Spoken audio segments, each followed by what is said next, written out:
upat na sang mi kan in pik na chova in chokho lo mi nan nun tiang nan pe nan chi sen man thong in kan ramate I thandar kan khir tika nan rau tha dalin rakan le te na chin min ilung var man sung bang ni kan I zau khang na bi fiam chiang ton sang hare doctor engineer thani nun an pek nan kini le thong chim kan dai lai lo ram cha a nan pek chan na kan phil lai lo nan chi sen man apar na ma kan pe sa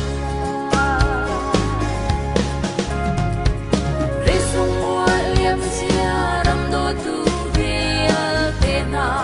upat na sang ri kan in pek na chova in chokho lo mi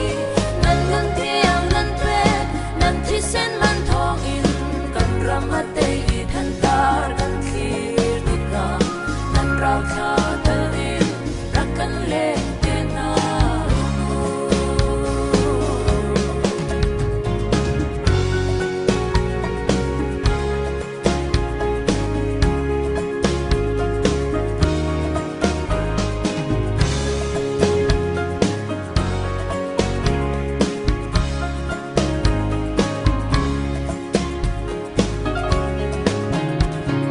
Chung jing nu ni an huai thai mi kan ram sal tan lai chu kan nol kholo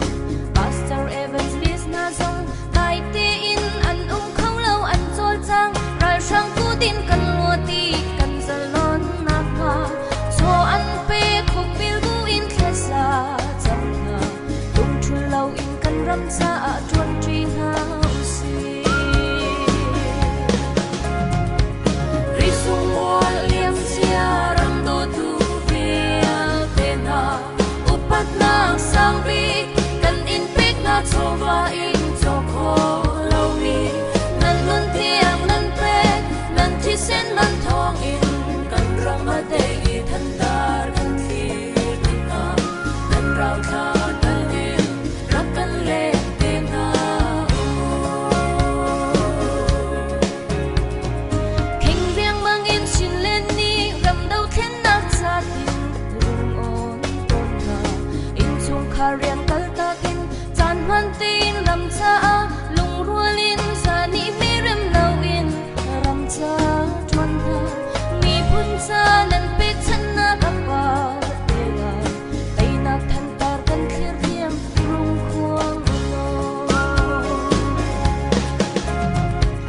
Ri sung wa liam sia ram do tu vial te na upat na sang ri kan in pek na chova in chokho lo mi nan nun tiang nan pe nan chi sen man thong in kan ramate